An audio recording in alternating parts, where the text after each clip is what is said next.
하나님의 말씀은 요한계시록 3장 14절에서 22절 말씀입니다. 요한계시록 3장 14절에서 22절까지 말씀입니다.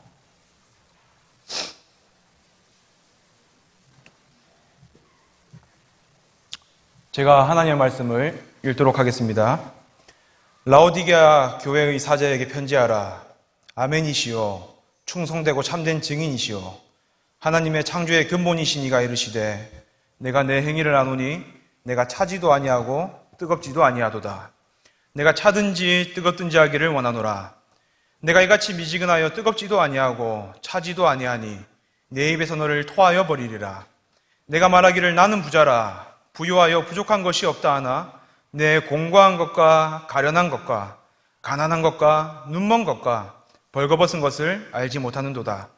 내가 너를 권하노니 내게서 불로 연단한 금을 사서 부유하게 하고 흰옷을 사서 입어 벌거벗은 수치를 보이지 않게 하고 안약을 사서 눈에 발라보게 하라. 무릇 내가 사랑하는 자를 책망하여 징계하노니 그러므로 내가 열심을 내라. 회개하라.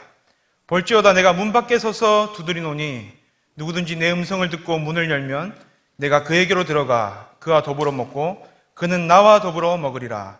이기는 그에게는 내가 내 보좌에 함께하여 주기를 내가 이기고 아버지 보좌에 함께 앉은 것과 같이 하리라. 귀 있는 자는 성령이 교회들에게 하시는 말씀을 들을지어다. 아멘. 제가 올해 초에 튀르키예에 다녀온 이후로 오늘 본문을 읽을 때마다 생각나는 장면이 있습니다.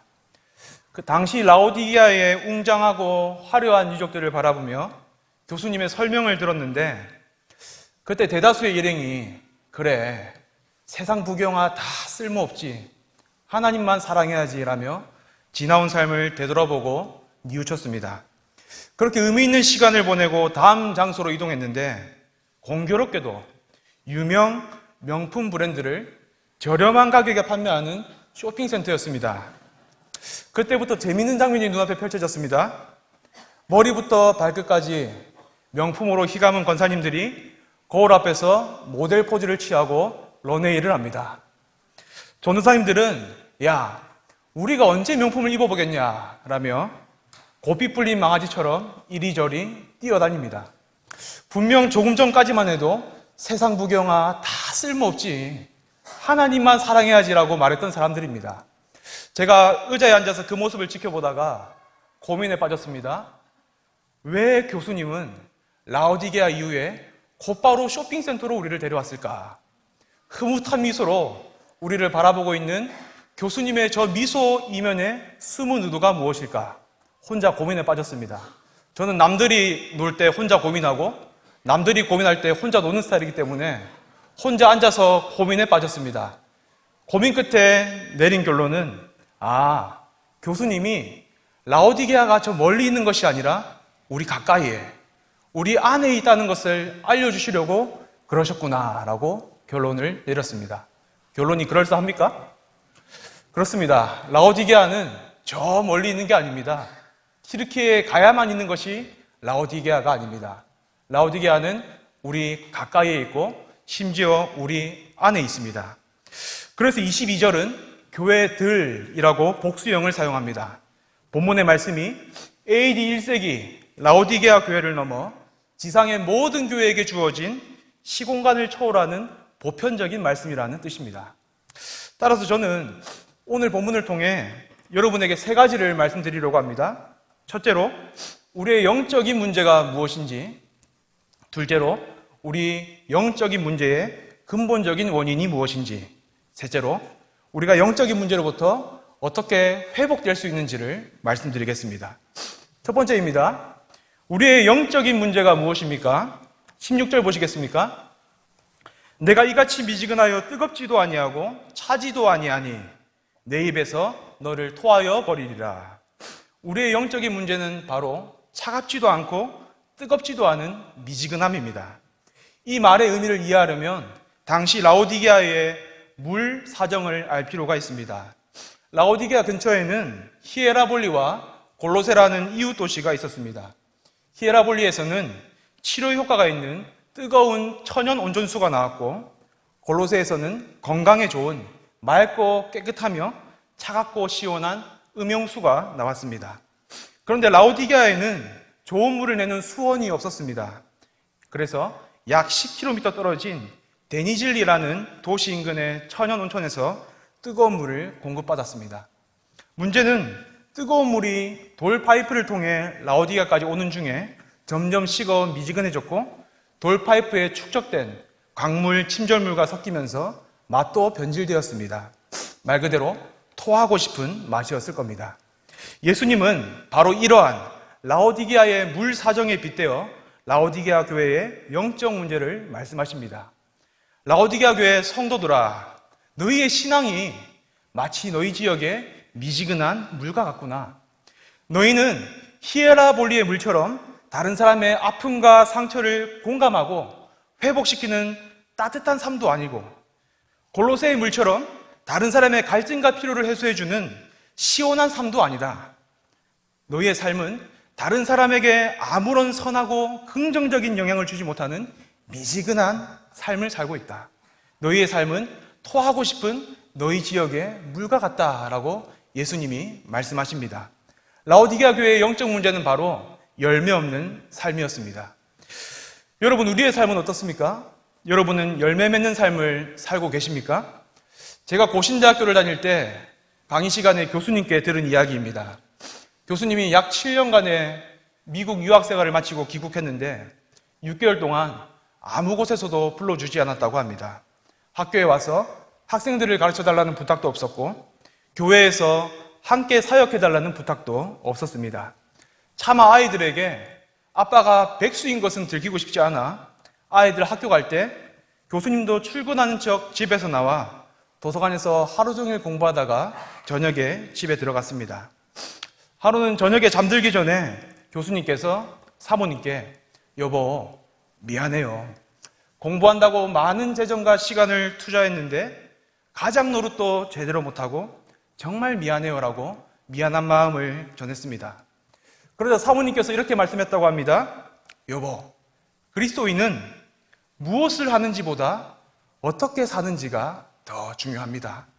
오늘 당신의 하루가 하나님께 영광 돌리는 하나님 앞에서의 삶이었다면 그걸로 된 거예요 라고 말씀했다고 합니다. 그날 교수님은 목사보다 사모가 낫다는 것과 그리스도인의 삶은 무엇을 하는지보다 어떻게 사는지가 더 중요하다는 것을 깨달았다고 합니다. 여러분, 우리의 삶에 열매가 없고 갈수록 우리의 신앙이 미지근해지는 이유는 무엇일까요? 오늘 하루를 어떻게 하나님 앞에서의 살지에 대한 고민이 없어서 그런 것은 아닐까요? 우리는 오늘 하루 무엇을 할지에 대한 생각은 많이 합니다. 그런데 어떻게 살지에 대한 생각은 많이 하지 않습니다. 직장에 출근할 때도 어떤 업무를 해야 할지는 생각하지만 어떻게 직장 동료들의 아픔과 상처를 어루만지고 회복시키는 따뜻한 친절을 베풀 수 있을지는 고민하지 않습니다. 가까운 친척, 지인을 만날 때도 그들과 무엇을 하며 시간을 보낼지는 고민하지만 어떻게 그들의 갈증과 필요를 복음으로 시원하게 해결해 줄 수 있을지는 고민하지 않습니다. 가정에서도 마찬가지이지 않습니까? 자녀들에게 이거 해야 해, 저거 해야 해 라는 말은 많이 합니다.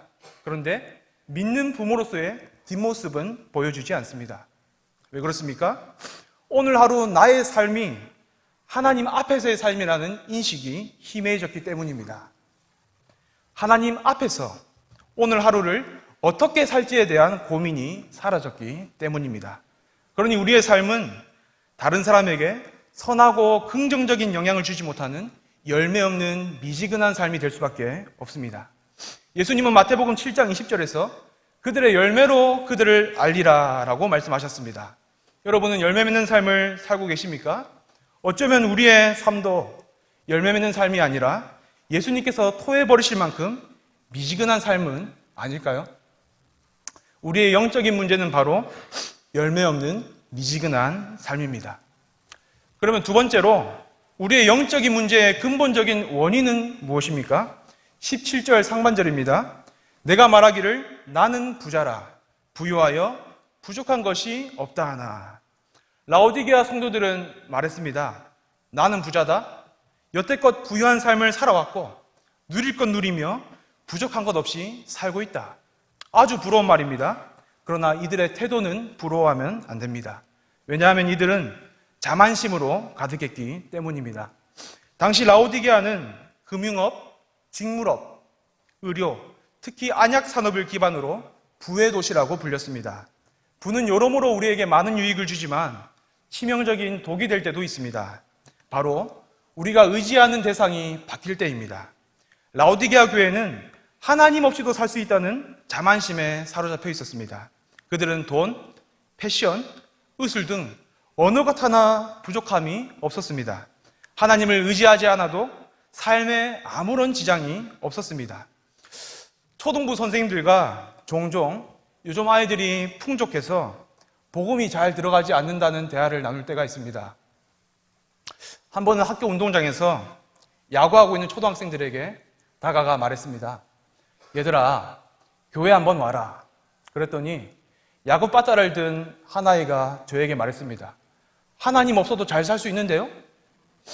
한마디 더 했다가는 빠따로 맞을까봐 그냥 왔습니다. 이 시대가 하는 질문입니다. 부족한 것이 없는 사람에게 복음이 필요합니까? 하나님 없이도 잘 살 수 있습니다. 이것이 이 시대의 시대 정신입니다. 그런데 문제는 그리스도인들도 여기에 동화되고 있습니다. 하나님보다 부를 더 의지하고 사랑합니다. 사랑의 질서가 왜곡되어 있습니다. 여러분, 우리의 정체성과 삶의 방향은 사랑의 대상, 욕망의 대상에 의해 형성됩니다.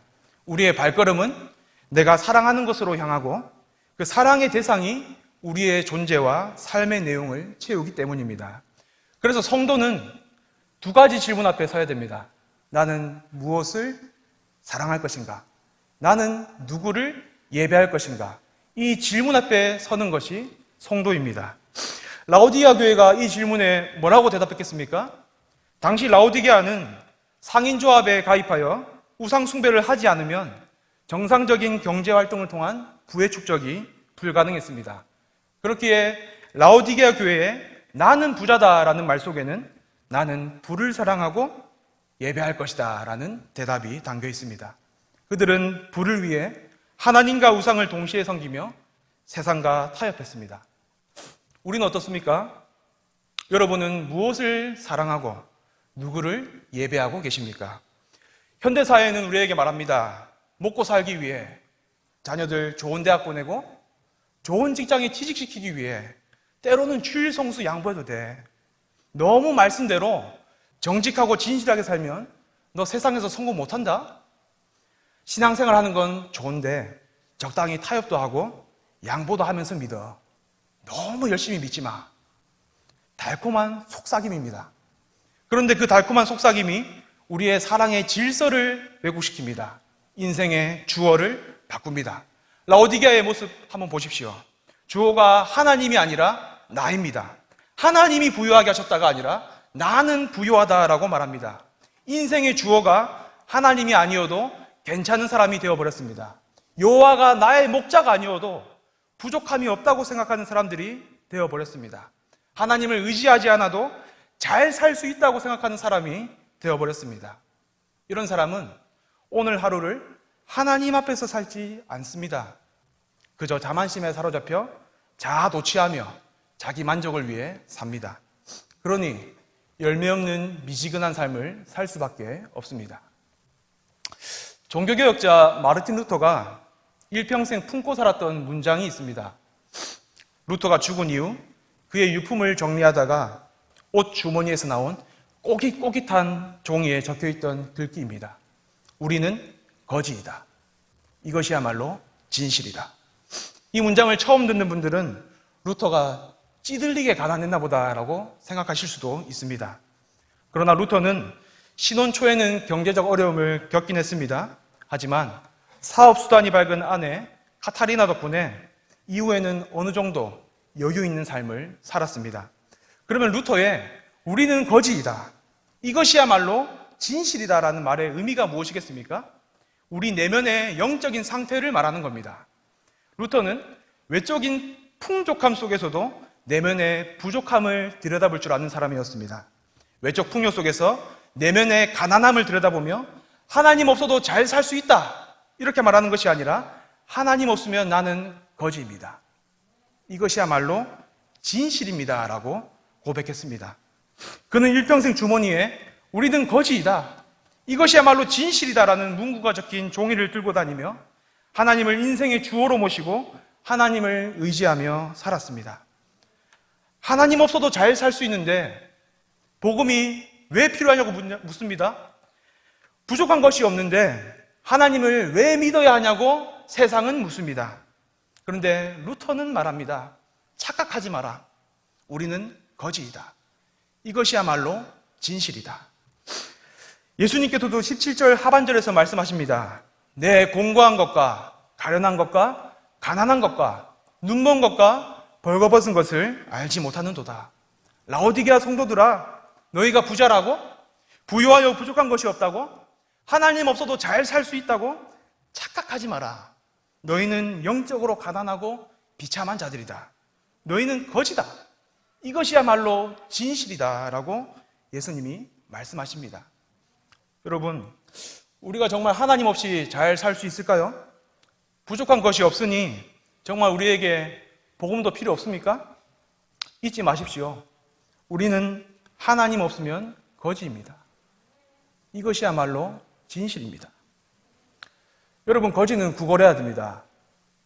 가진 것이 없고 가진 능력이 없기 때문에, 가질 능력도 없기 때문에 하루하루 구걸하며 살아야 합니다.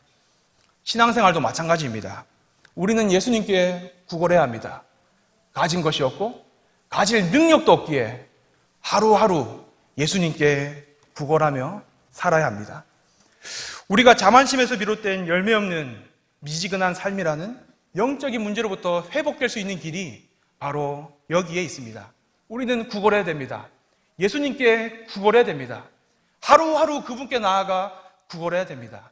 여기에 영적 회복의 길이 있습니다. 그런 점에서 세 번째로 넘어가겠습니다. 우리가 영적인 문제로부터 어떻게 회복될 수 있습니까? 18절에서 예수님은 내게서 사서라고 말씀하시는데 이것은 내게로 나오라라는 뜻입니다. 우리의 영적 질병은 오직 예수님만이 치료하실 수 있기에 예수님은 우리에게 내게로 나오라라고 말씀하십니다. 그런데 저는 이걸 감사하다 해야 할지 죄송하다 해야 할지 뭐라 표현해야 될지 잘 모르겠습니다. 여러분, 내게로 나오라라고 말씀하시는 예수님의 모습을 한번 보십시오. 20절 상반절 함께 읽어볼까요? 볼지어다 내가 문 밖에 서서 두드리노니. 예수님은 문 밖에 서서 문을 두드리시며 간절하게 내게로 나오라라고 애원하고 계십니다. 1907년 평양 대부흥운동을 이끌었던 길선주 목사님은 이상한 귀빈과 괴이한 주인이라는 제목으로 본문의 20절을 설교하셨습니다. 여기서 이상한 귀빈은 예수님이고 괴이한 주인은 성도인 우리입니다. 왜 예수님이 이상한 귀빈입니까? 길선주 목사님은 이렇게 말씀합니다. 존귀하신 분이 비천하고 누추한 방에 오셨으니 이상하다. 굳게 닫은 방문을 열 수 있는 귀빈이신데도 열지 않고 여시기를 기다리시니 이상하다. 귀중하신 몸인데도 오셔서 오래 서 계시니 이슬해졌고 피가 발에 흐르기까지 오래 서 계시니 이상하다. 전능하신 손으로 끊임없이 애원하시듯 하면서까지 간절히 두드리시니 이상하다. 예수님 참 이상한 귀빈이지 않습니까? 그런데 예수님이 이상한 귀빈이 될 수밖에 없는 이유가 있습니다. 우리가 참 괴이한 주인이기 때문입니다. 왜 우리가 괴이한 주인입니까? 길선주 목사님은 말씀합니다. 자애로운 얼굴을 하신 예수님을 환영치 않으니 괴이하다. 간절하신 예수님의 음성을 귀 기울여 듣지 않으니 괴이하다. 우리는 괴이한 주인입니다. 여러분 동의하십니까? 우리가 괴이한 주인이라는 사실을 인정하십니까?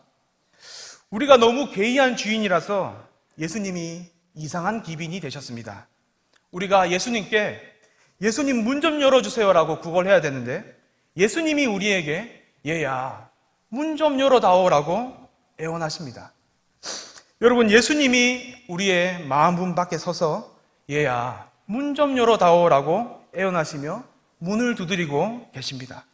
그래서 길선주 목사님은 말씀합니다. 문을 열라, 문을 열라. 문을 열고 환영하라. 여러분, 우리의 마음의 문을 열어야 됩니다. 굳게 닫은 문을 열고 문 밖에 서 계신 예수님을 환영해야 합니다. 그분을 정말 기빈으로 맞이해야 합니다. 이렇게 하는 것이 예수님께서 19절에서 말씀하시듯 열심을 내고 회개하는 것입니다. 우리에게는 열렬한 회개가 필요합니다. 성도는 삶 전체가 회개하는 삶이어야 합니다. 하나님 앞에서 살지 않았던 열매 없는 지난날의 삶에서 돌이키시기 바랍니다. 하나님 없이도 잘 살 수 있다던 우리의 자만한 생각을 하나님 없이는 단 하루도 살 수 없다는 겸손한 생각으로 바꾸시기 바랍니다. 우리의 마음의 문을 열어야 됩니다. 문을 열라, 문을 열라. 문을 열고 환영하라. 우리의 마음 문을 열고 문 밖에 서 계신 예수님을 우리 삶의 기빈으로 맞이하게 되기를 바랍니다. 그렇게 할 때 20절에 내가 그에게로 들어가 그와 더불어 먹고 그는 나와 더불어 먹으리라 라는 말씀이 우리의 삶 속에서 실체화됩니다. 예수님과 깊고 친밀한 관계를 누리게 됩니다. 예수님은 18절에서 예수님과 긴밀한 교제를 누리는 자에게 예수님만이 주실 수 있는 선물을 주시겠다고 말씀하십니다. 18절 함께 보실까요? 내게서 불로 연단한 금을 사서 부유하게 하고 흰옷을 사서 입어 벌거벗은 수치를 보이지 않게 하고 안약을 사서 눈에 발라보게 하라. 흰옷은 예수님의 보혈이라는 소재로 만들어진 그리스도의 의의 옷을 의미합니다. 직무럽이 발달한 라오디게아의 명품 옷은 겉은 화려하지만 하나님 앞에서 벌거벗은 죄인인 우리의 비참한 모습, 죄로 인해 심판받을 수밖에 없는 수치스러움은 가려주지 못합니다. 그러나 예수님은 우리에게 당신의 십자가 보혈로 만들어진 흰옷, 예수님의 의의 옷을 입혀주시면서 말씀하십니다. 너는 이제 의인이다. 너는 흰옷 입은 나의 신부다. 나의 사랑, 내 어여쁜 자야. 일어나 나와 함께 하나님 보좌 우편에까지 나아가자라고 예수님은 말씀하십니다. 그리고 예수님은 흰옷을 입은 당신의 신부인 우리에게 결혼 예물로 불로 연단한 금을 주십니다. 고온에서 금을 녹여 모든 불순물을 제거하고 순금만을 남게 하는 정제 과정을 거친 정결한 금을 주십니다. 가짜 남편인 금융업이 발달한 라오디게아가 주는 금은 우리로 우상을 숭배하고 세상과 타협하여 하나님 없이도 잘 살 수 있다고 생각하게 하여 우리의 내면을 가난하게 만드는 불결한 금이었습니다. 그러나 진짜 남편이신 예수님이 주시는 정결한 금은 우리의 제약된 행실을 제거하고 우리를 열매 맺는 순종과 거룩한 삶으로 인도하여 우리가 하나님께 대하여 부유한 자가 되게 합니다. 따라서 흰옷을 입고 정결한 금반지를 낀 우리는 이제 예수님과 깊고도 친밀한 관계를 누립니다. 그리고 예수님은 이 관계를 아무도 방해하지 못하도록 우리 눈에 안약을 바르십니다. 안약 산업이 발달한 라오디게아가 발라주는 안약은 우리로 하여금 신랑을 착각하도록 만들었습니다. 진정한 신랑을 볼 수 없게 만들었습니다. 가짜 신랑과 동고동락하게 만들었습니다. 그러나 예수님이 발라주시는 안약은 성령의 조명 가운데 우리가 진짜 신랑을 보게 합니다. 우리가 한눈 팔지 않고 예수님과 동고동락하며 세상이 줄 수 없는 하늘의 기쁨, 하늘의 행복을 맛보고 누리게 합니다. 이 예수님이 문 밖에 서 계십니다. 우리를 하나님께 대하여 부유한 자가 되게 하시기 위해 누구보다 가난해지신 예수님이 불로 연단한 금을 들고 우리의 마음 문 밖에 서 계십니다. 우리의 벌거벗은 수치를 당신의 의로움으로 가려주시기 위해 십자가에서 벌거벗김의 수치를 당하신 예수님이 흰옷을 들고 문을 두드리고 계십니다. 우리가 참된 신랑이신 예수님과 하나님 아버지를 볼 수 있도록 하시기 위해 아버지를 보지 못하는 깜깜한 사망의 골짜기로 걸어가신 예수님이 얘야 문 좀 열어다오라고 애원하시며 안약을 들고 우리 앞에 서 계십니다. 선택하십시오. 결정은 우리가 하는 것입니다. 예수님은 문을 열고 들어오시지 않습니다. 문을 열라고 애원하십니다. 선택하셔야 됩니다. 여러분 어떻게 하시겠습니까? 문을 여시겠습니까? 계속 닫은 채로 그냥 두시겠습니까? 문을 여시기 바랍니다. 굳게 닫은 문을 열고 예수님을 기빈으로 맞이하십시오. 우리 마음속 가장 귀한 자리를 예수님께 내어드리십시오. 열렬한 회개로 문을 굳게 닫고 있었던 지난날의 삶을 돌이키고 그리스도께로 가십시오. 그리스도인은 그리스도께로 가야 합니다. 하루하루 내가 주께로 지금 가오니라고 고백하며 그리스도께로 가야 합니다. 그렇게 그리스도께로 가다 보면 마침내 우리가 도착하는 곳이 있습니다. 마지막으로 21절 다 같이 읽어보겠습니다. 이기는 그에게는 내가 내 보좌에 함께 앉게 해주기를 내가 이기고 아버지 보좌에 함께 앉은 것과 같이 하리라. 성도의 종착지가 어디입니까? 예수님과 하나님 아버지가 계신 보좌 앞입니다. 이때까지 우리는 그리스도께로 가는 겁니다. 내가 주께로 지금 가오니라며 보좌 앞에 도착하는 그 순간까지 그리스도께로 가는 것이 성도의 삶입니다. 그리스도인은 그리스도께로 가야 합니다. 하늘 보좌에 이르는 그날까지 마음의 문을 열고 그리스도께로 가서 그분과 깊고 친밀한 교제 가운데 열매 맺는 삶을 살아가는 저와 여러분들이 다 되시기 바랍니다. 기도하겠습니다. 하나님 감사합니다. 우리의 구원의 주어가 내가 아니라 예수 그리스도이심에 은혜가 있습니다. 우리의 구원의 완성이 나의 손에 달린 것이 아니라 오늘도 문 밖에서 문을 두드리시며 문을 열라고 간청하시는 예수님께 있음이 은혜입니다. 우리의 종착지가 아버지 하나님과 그리스도께서 계시는 보좌 앞이라는 것이 은혜입니다. 주여, 우리가 이제 문을 열게 하여 주시옵소서. 마음의 문을 열기 원합니다. 문 밖에 서 계신 그리스도를 환영하기 원합니다. 우리 마음 가장 귀한 그 자리를 그리스도께 내어드리고 정말 예수님 당신을 우리의 기빈으로 맞이하는 성상교회 모든 성도님들 다 되게 하여 주시옵소서. 그리하여 미지근한 삶을 사는 것이 아니라 열매 맺는 삶, 그리스도께로 늘 나아가는 삶, 오늘도 내일도 앞으로도 예수님께 나아가고 또 나아가고 내가 주께로 지금 갑니다라고 고백하는 우리의 삶이 되게 하여 주시옵소서. 감사하며 우리를 구원하여 주신 예수님의 이름으로 기도드립니다. 아멘.